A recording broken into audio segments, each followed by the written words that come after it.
हिंदी के प्रसिद्ध साहित्यकार मुंशी प्रेमचंद ने समाज को नई दिशा देने वाली कई रचनाओं के द्वारा काफी लोकप्रियता अर्जित की।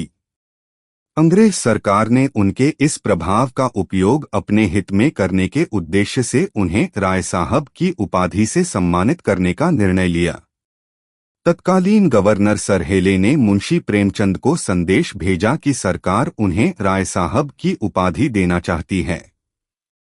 यह सुनकर मुंशी प्रेमचंद ने विशेष प्रसन्नता तो प्रकट नहीं की, लेकिन उनकी पत्नी बहुत खुश हुई।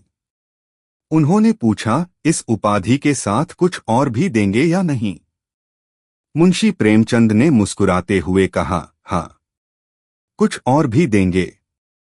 शायद पत्नी का संकेत आर्थिक लाभ की ओर था। उत्तर सुनते ही पत्नी बोली, तो फिर सोच क्या रहे हैं?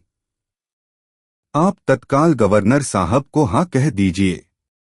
मुंशी प्रेमचंद ने दृढ़ता से कहा, मैं यह उपाधि स्वीकार नहीं कर सकता।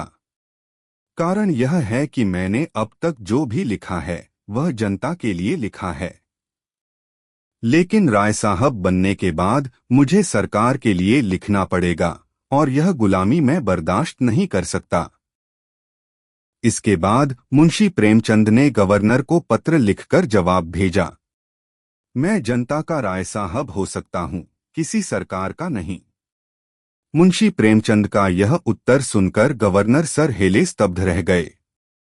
कुछ समय बाद जब किसी समारोह में उनकी भेंट मुंशी प्रेमचंद से हुई तो उन्होंने सिर झुकाकर इस स्वाभिमानी साहित्यकार को सम्मान दिया।